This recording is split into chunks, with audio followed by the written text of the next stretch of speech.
নমস্কাৰ, মই দেৱযানী। আমি দুইজনী বাই-ভনী মিলি এখন মিনি ফ্ৰুট ষ্টল চলাই আছো বুলি আপোনালোকে হয়তো গম পাইছে। সদায় মই নমস্কাৰ, মোৰ নাম দেৱযানী বুলি কোৱাৰ কাৰণে সকলোৱে মোৰ নামটোহে জানে। সেইকাৰণে আজি মই মোৰ লগৰজনীৰ নামটো কৈ দিছো। তাইৰ নামটো পল্লৱী।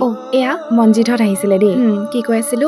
পল্লৱী। আৰু তাই মোৰ বৰ্তাৰ ছোৱালী। আৰু বহুতে সুধি আছিলে এই বুলিও যে আমি পঢ়ি আছো নে নাই। হয়, আমি পঢ়ি আছো সোণাৰী কলেজত দুইজনীয়ে 4th চেমিষ্টাৰ। এতিয়া যিহেতু আমাৰ কোৰ্চ শেষ হ'ল, জুনৰ পৰা একেবাৰে আমাৰ ফাইনেল এক্সাম আছে, সেইকাৰণে আমি ষ্টলখন আৰম্ভ কৰিলো। দিনৰ 2:40 মানত আমালৈ এটা অৰ্ডাৰ আহিলে। এজন বয়সস্থ মানুহে ফোন কৰিছে আৰু কৈছে, মাজনী মোক 2টা ফ্ৰুট চালাড লাগিছিলে, তুমি দি থৈ যাব পাৰিবা নেকি? কনকলতাৰ ওচৰতে মোৰ ঘৰ। আমি তোমালোকৰ কামবোৰ চাই আছো, ভাল লাগিছে দেই। তাৰপাছত আমিও ক'লো যে ঠিক আছে মই দি থৈ আহিম, কিন্তু 2টা ফ্ৰুট চালাডত আমি 10 টকা ডেলিভাৰী চাৰ্জ এটা ল'ম বুলি ক'লে। তেওঁ ক'লে হ'ব আহা। তেওঁ মোক ক'লে যে তুমি সোণমা কুটিৰ নামৰ ঘৰটোতে ৰ'বা। আৰু সেই বয়সস্থ মানুহজনৰ মাত উলিয়াই মোৰ লগত প্ৰেংক কোনে কৰিলে জানেনে? এই ল'ৰাটো চিন্ময়।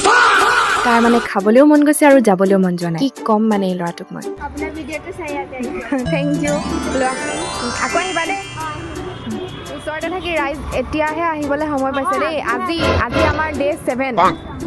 আজিহে এইবিলাকে আমাৰ শুভাকাংক্ষী। ডেইজি আৰু অনামিকা আহিছিলে। তাহাঁতি মানে একজেক্টলি গম নাপাইছিলে যে আমি ইমান ওচৰতে আছিলো বুলি। বাৰু তাৰপিছত দোকান সামৰি 5টামান বজাত ঘৰলৈ গৈ মিনু মই মাক লগত লৈ বজাৰলৈ আহিলো। এই দোকানখনৰ পৰা মাৰ কিবা কিবি ল'ব লগা আছিল আৰু আমাৰ দুজনীও আছিলে। লগতে ফ্ৰুটছখিনি লৈ যাওঁ বুলি আহিলো। সোণাৰীত চাচাৰ দোকানখন আকৌ মেইন দেই। মোৰ ক্ৰীম এটা ল'ব লগা আছিলে। মই যিহেতু বিটৰুটৰ ফেচ ৱাছটো ইউজ কৰি আছো মামা আৰ্থৰ, সেইকাৰণে বিটৰুটৰে ক্ৰীমটো ট্ৰাই কৰি চাওঁ বুলি ভাবিলো। তাৰ পাছত ফ্ৰুটছখিনি বজাৰ কৰি মেলি চাহ খাবলৈ মিঠাই ল'লো আৰু এনেকৈ শেষ হ'ল ডে 7।